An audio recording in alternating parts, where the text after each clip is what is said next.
Gentlemen, welcome to the future. My name is Zach Gardner. I'm the chief architect at Keyhole Software. And a few months ago, I got a little bit of a wild hair. Generative AI, it was all the rage. Everyone was talking about it, including my mom. I think she actually might have been talking about it at some point. So I decided, as any person wants to do in this day and age, to go out and do my own research, to go talk to people that have very strong opinions on it, that have maybe been thinking about this longer than I have. And thankfully, for me and for you, I have found some of these people. One of them that I'm going to interview on today's show, today's edition of the videocast, is Martin Waxman. He's an instructor at LinkedIn Learning. Martin, I honestly don't remember how we connected. It was probably through some very strange sort of Rube Goldberg style, just like things that had to happen. But thank you very much for coming on the program. Oh, thank you. I think we connected on social media, Yeah, more than and I'm pretty likely. sure that's how it happened, which is the way everyone has been connecting since, the early-ish 2000s. Anyway, it's great to be here, Zach. Great to meet you. And yeah, I've been thinking a lot about AI and generative AI, although up until ChatGPT, we weren't really calling it that. But it's funny because my background is not in that. My background, if you go back way, way, way, way, way back when, I was a TV and film writer and producer. Um, and then I kind of morphed in when the show I was working on was canceled. It's a big wake up call. And I had one child, another on the way. It's like, what am I going to do with my life? And I kind of moved into entertainment publicity, something I knew because I worked in entertainment. That led to kind of a career in PR, which became digital PR, and starting an agency. And at a certain point, I really just wanted to focus on digital. But my agency partners, who shall not be named, wanted to do other things. So I was able to move away from that and really focus on LinkedIn Learning, where I'm an instructor, social media, but now generative AI, teaching at the Schulich School of Business in Toronto. I teach digital strategy and a future of marketing course, newsletter writing, and then consulting, training companies how to use AI because we know it's here. It arrived with a thud or an explosion or whatever you want to call it. It was coming for a long time. And a lot of people who've been watching this space knew that. And it actually was powering so many of the things we took for granted. So social media, it's been powered by AI algorithms predicting what we want to see for years. Search powered by social recommendations. Cars are have algorithms in them. But all of a sudden, ChatGPT came about. And it provided us with a user interface that everybody could understand because we all know how to talk and chat. And suddenly we go, wow, this is pretty amazing. And it is, but it's not perfect. And there are parts of it that scare the living daylights out of me. No, that's a So, good place to definitely a good place to start. One of the interesting use cases that I actually found for machine learning was at I believe it was Disneyland where they have Splash Mountain. A lot of yeah, times, you're going down there, everyone has their hands up in the air, just screaming. But if they wanted to print out those pictures, people would often have like logos, like Nike or Adidas on there. And due to copyright laws, like they weren't really sure if they were going to be able to like print those pictures out if it showed like another company without giving them proper attribution. So they actually have a machine learning algorithm that before it, like while it is processing the photo that it takes of the person going down Splash Mountain, it'll actually like black out if there's any logos or anything that might be something that they couldn't print. It's funny how so much of our life is run by algorithms. So much of our life has machine learning influence, and now a lot of our life is going to have generative AI, sort of sprinkled in there. Oh, yeah. Well, I wonder how long it's going to be for Disney, not only to black out the logos, but to just stick their own Oh yeah. logo on there now, because they could probably train the algorithm to adjust to the size Mm, of the current logo and, the person's shirt or mhm. sweater, whatever they're wearing. Yeah, I know. So no, that was a really good background. I didn't realize that you had come from, that world. That makes me see you in a whole Yeah. different light now. Especially like the live on air sign that you have behind you for Well, for everyone listening on Spotify or Apple Podcasts, jump on the YouTube video to see this sign. I like it. yeah, you know what? That was a gift from my son during the pandemic because I was doing so many webinars. Hmm. And he said originally it was supposed to go outside the door Hmm. so that they would know not to make noise. But I liked it so much, I just put it in there. I dig it. I dig it. I actually need one of those. So I'll have people like come knock on my door. I need one of those like red recording signs. Yeah, So the problems that we have in 2024, very very really. minuscule in nature. So I was also thinking one of the good places maybe to start this conversation was actually your master's thesis that you did. If I Yep. remember right, it was on human and AI communication. For those of us that have not read your master's thesis, kind of what was the idea behind it? Maybe what are some interesting takeaways that you can give? Well, first of all, I went back to do my master's late. So I, went to college, had a great time, worked, did all sorts of different things. And then when I started teaching and kind of getting more into the digital world, I thought I really should educate myself in a more formal or maybe in a more thoughtful way than I did when I was an undergrad and had a lot of fun, as many undergrads do. And so I went back to school in 2016. And I was starting to be really interested in artificial intelligence more from a social media perspective. So, how are the algorithms showing things to us? And as I dug into it in some of my projects or papers or presentations, I really got interested in the impact of generative AI. So my thesis was, I think it's a title that did it. It's called My BFF is a Chatbot. And what I looked at was the nature of relationships, trust, and the way we communicate between human beings, us, and machines, them, or maybe us one of these days, who knows? And so what I did is I interviewed a whole bunch of experts, so computer scientists who were developing AI algorithms, journalists, digital agency owners, researchers, entrepreneurs, academics, and I asked them a series of questions about, how they thought the future might unfold. And it was really interesting because some people said you should be polite to a machine because that's the essence of humanity. Some people said, nah, I just say do it. I treat it like, it's a piece of junk. It's got to do what I want. Um, Other people weren't as concerned as ethics, and a number of the computer scientists were not concerned with the implications or consequences of what might happen. I'll give you a quick example. One person I talked to, who's a professor in Toronto, developing a professor on gaming.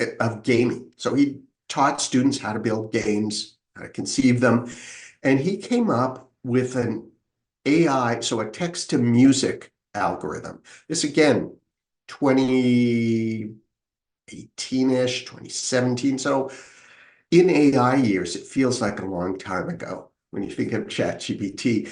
And it was pretty good. And I asked him why, and he said, well, young game designers can't afford to pay for music.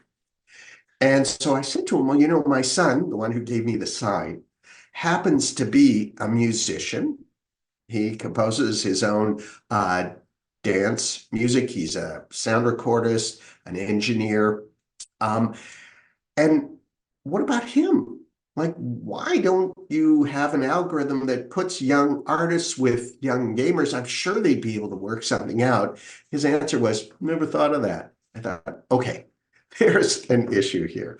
Anyway, um, the one question I asked, where there was complete agreement was how would you envision the ideal human AI agent relationship?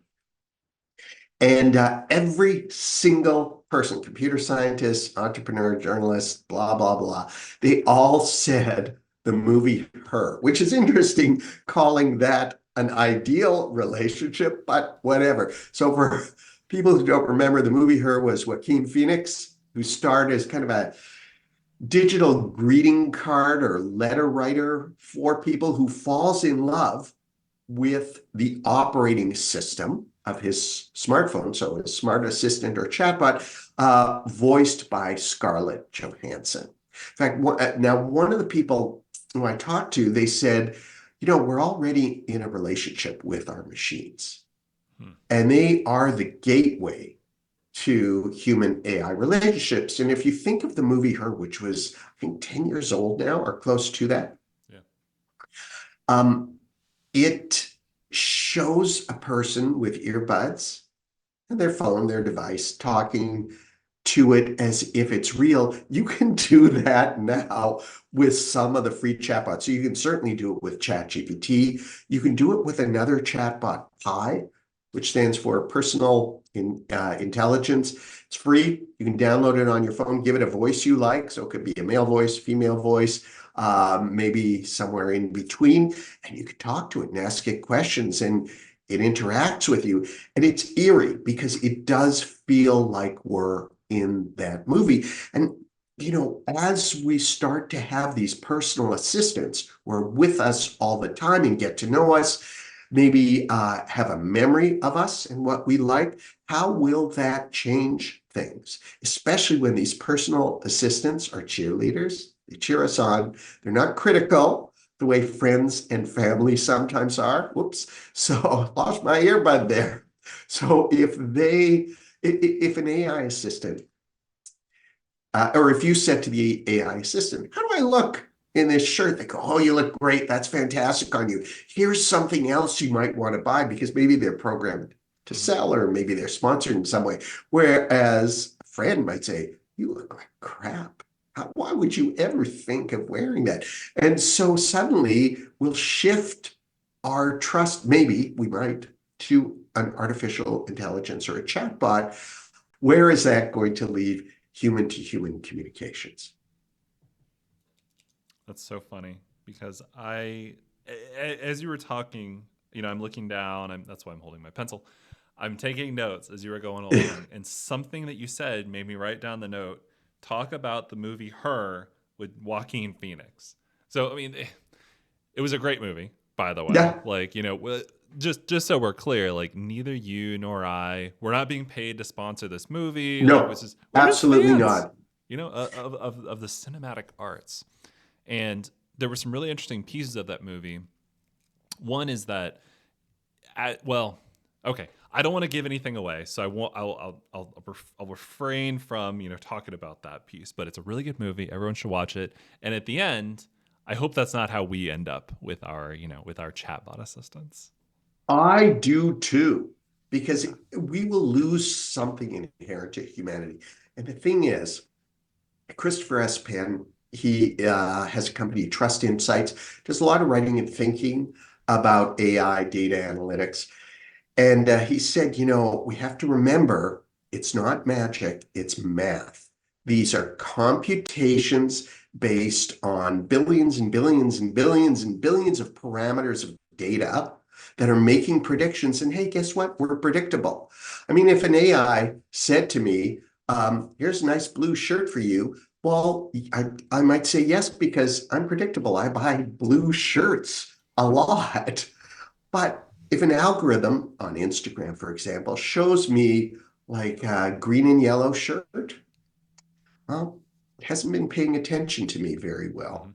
And so it's like, we're easy to manipulate, I think. And it's not hard for machines to make us think that they have an understanding of us, which they don't yet. At least I hope they don't, or I don't believe they do. But will they get one? Maybe. Mm-hmm. Yeah, no, I mean my algorithm on YouTube is frighteningly accurate for the things that it shows me.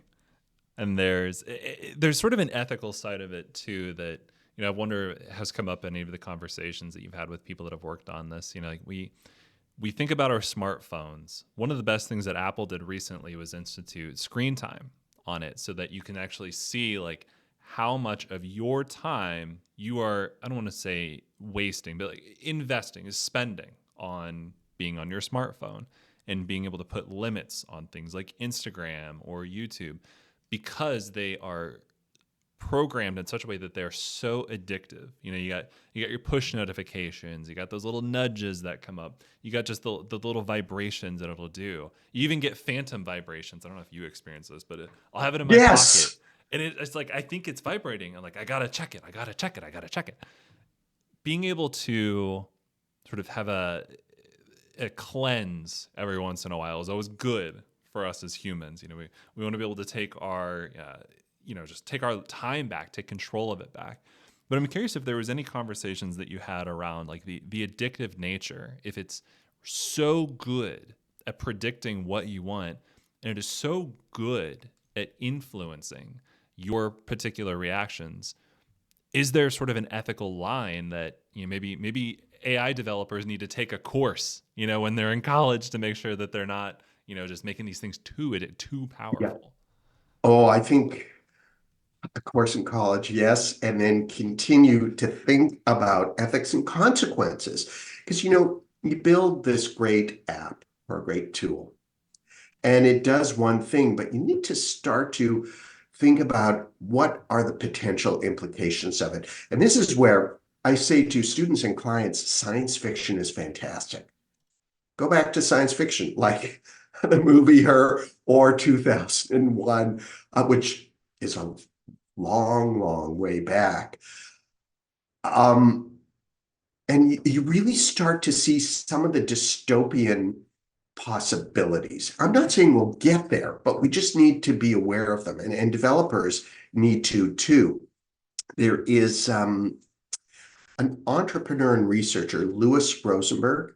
He's based in Silicon Valley. He is one of the original virtual reality developers. So he was working, I believe, for the US Air Force, 1992, and he developed virtual reality systems for them that were so heavy, of course, they had to be lowered from the ceiling, and they were pixelated. They weren't the quality we have, but he was developing them, and he's been involved in this since then. And one of the things he cautions is something he calls, I want to get the name right, interactive generative media, IGM. And what is interactive generative media? It is a chatbot that is trained on all these signals. So one, it's trained on all its data, but it also has access to all these other sensors. Your camera is a sensor. Your mic is a sensor. And the camera looking at me can see, oh, he's a little nervous there. Or he had this little micro expression of discomfort. Or maybe he's shifting, or, my eyes aren't focused the way they should be. So that's one signal. I can read emotions potentially, or in the not too distant future. All these signals, the sound of my voice, my nose is a little stuffed because I'm getting over a cold, and it puts all this stuff together as it's trying to conduct a commercial interaction. Because, you're talking to a chatbot sponsored by someone, Amazon, you're talking to Alexa, for example. Who knows who's paying for the responses? And if the chatbot is programmed to sell as its goal, well, it'll do anything, and it'll keep adapting its approach till we just give in. And that's not fair or right or ethical. And that's what he means by interactive generative media. The fact that the chatbot has access to so many more signals and data points than we ever would when we're talking to a car salesperson, Mm-hmm. for that matter. You can always walk away, whereas it will be much harder to do that. And that puts us in a very disadvantageous position, Mm-hmm. Yeah, I potentially. feel you.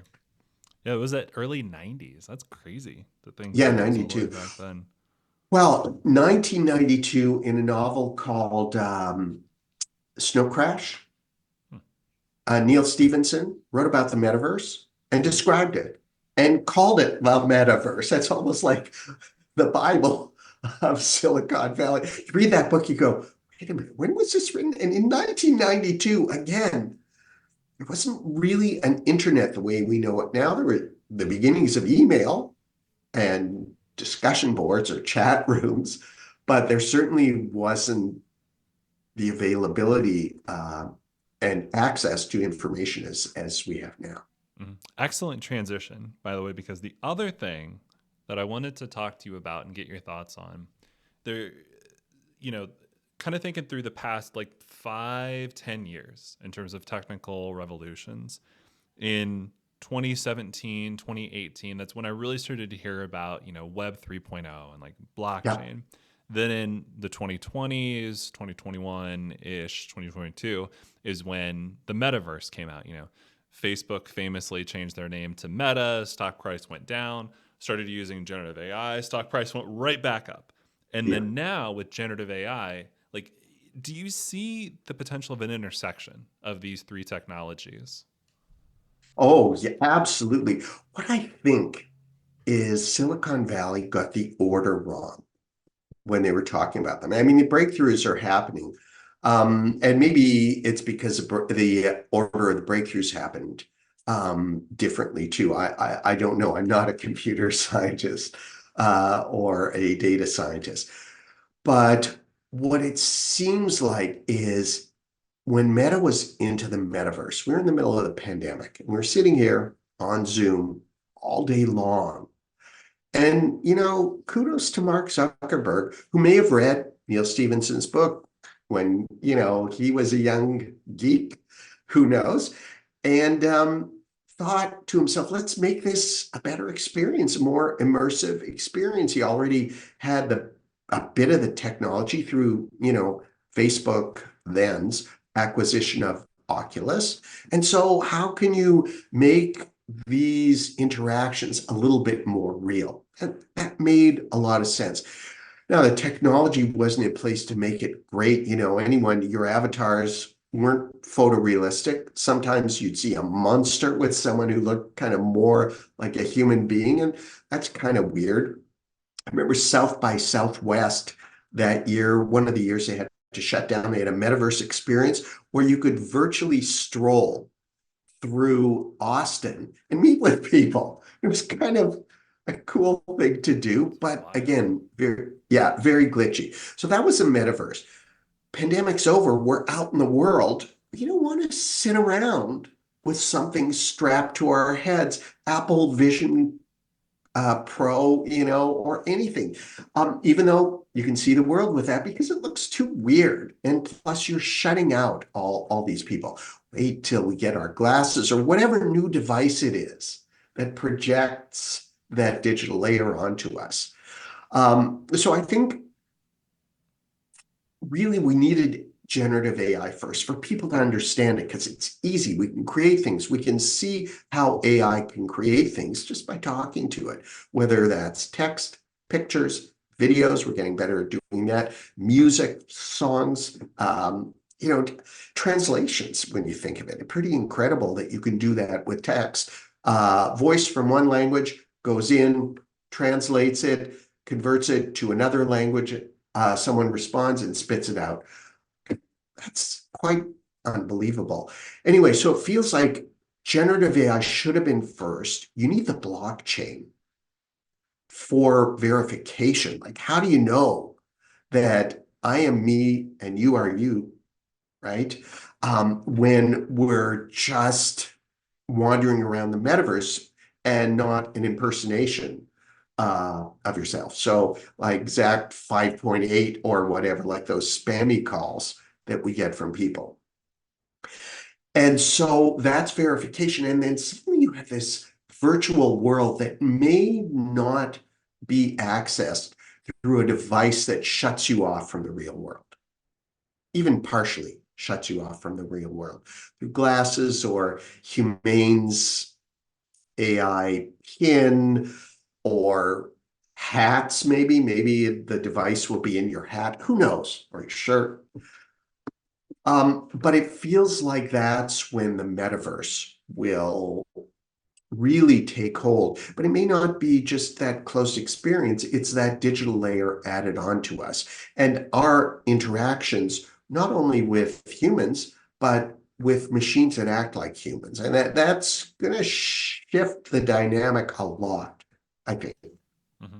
No, I mean it was funny. So I was actually talking earlier today, like literally, like with one of our founders about how we do things to prevent deepfakes because the Biden administration released an executive order back, I believe, in Yeah. October about responsible and ethical uses of generative AI. Companies that are going to get into this need to share their security data with the federal government, but they also need to make sure that they're protecting consumers and the population writ large from the ability to do deepfakes. And so the example that I gave was so we're recording this on February 8th. I don't know when it's going to drop. We'll see. But on February 6th, there was a report that I read, and this is from the Huffington Post.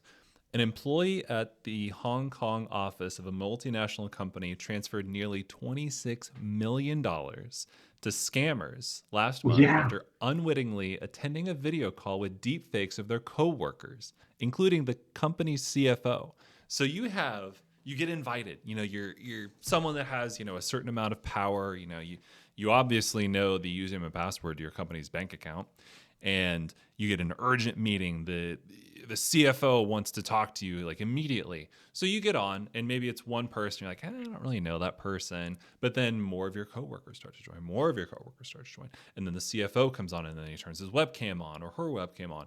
And then the voice that comes out matches what you recall hearing from these people. Like, it's crazy how they were able to do this in real time. As of now, at least the follow-ups that I had seen, I don't know if they've been able to get the money back. I think it was an immediate wire transfer, not through ACH or escrow.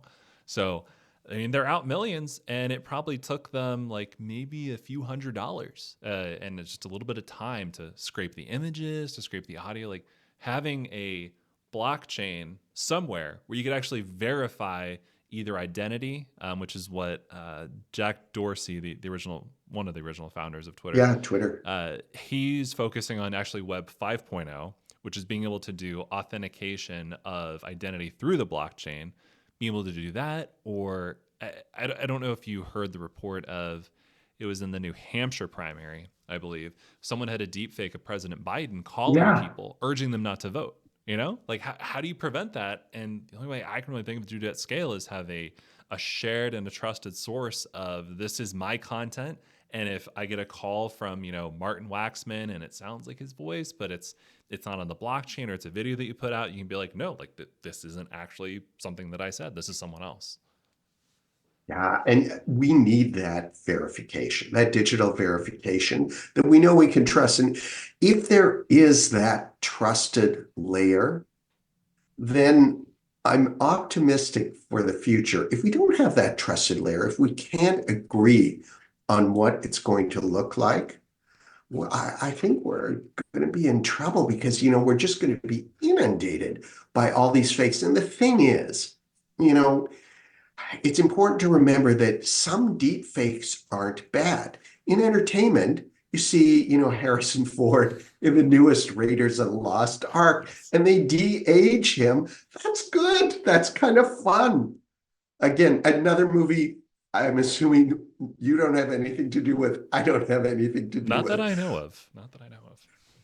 You know, but if you're doing a deep fake, president urging you not to vote or telling you to do something else, that is not good. So we need to figure out how we can balance the entertainment value, the fun value, versus the dangerous, over proliferation of disinformation to a level that, we probably can't even imagine, where Mhm. every single thing we see is that real? Is that real? Is that real? I mean, I don't want to live in that world. And that's where, in the olden days, and by the olden days, I mean like 2003, 20 years ago, 21 years ago, we trusted media for that. because they would, and you may disagree with them, but there was an editorial process for vetting certain things. You'd see a photo, you'd know, okay, this happened. Someone was there. We don't have that anymore. Hmm. No, no, good. So we covered a lot of ground. I'm curious if there's anything else that popped into your mind that we should have talked about but just didn't. Anything kind of swirling around in the Caribbean? One thing really, and that is the term FOBO. So you know FOMO, fear of missing out. Yes. FOBO is the fear of becoming obsolete. There's been studies on this. And it's really real. And I think all of us are experiencing it because the transformation to generative AI or generative AI tools is happening so rapidly. We don't know what we need to know. We don't know what our jobs will look like in 6 months, a year, 2 years down the line. That's causing a lot of fear and uncertainty. So I think it's really important for everyone just to try to get up to speed on what AI is, break through the hype. There are resources for that, newsletters, there are courses you can take on LinkedIn Learning if you have access to it. And I'm a LinkedIn Learning instructor. There's a lot of really good courses on there. I think that's very important. And to try to do what you can to future-proof yourself and think ahead. And the positive side is, hey, you get to be curious. You get to learn something new. You get to adapt. That's good for all of us and for all of our brain cells. Agreed. Totally. Excellent place to end this very insightful discussion at. If people want to learn more about you, more about your work, where should they go? Where would you direct them to? Well, I would say, first of all, go to LinkedIn. Just search me, follow me on LinkedIn. I also have a newsletter, a digital marketing trends newsletter that comes out every couple of weeks where I talk these days almost exclusively about Mhm. AI. Maybe I should talk about some other things, but you can subscribe to that. You can visit my website, martinwaxman.com. And very occasionally, I'm on Twitter X. I used to be there, oh my gosh, all day long, but not so much anymore. I wonder why. I wonder why. So, and actually, Yeah, I found out that when Elon, his company that PayPal acquired, because they were sort of a competitor, and then he became part of yeah, the PayPal dozen, I believe. The yeah. company that PayPal acquired was X.com. So I think he must have retained the naming rights for that, even though they acquired them, and that's how he was able to use that. He probably had the Oh, domain yeah, parked or something like that. So right. no, maybe in your newsletter you should include books. So I've been writing the books down that you've been talking about. Okay, good idea. I will do that. I'm full of them, Martin. I'm full of them. So no, it's been real. I thoroughly enjoyed talking to you. Thank you very much again for your time, Martin. Oh, Zach, it's been a pleasure. And anytime, happy to talk. And thank you for having me. Absolutely. So, ladies and gentlemen, we'll catch you in the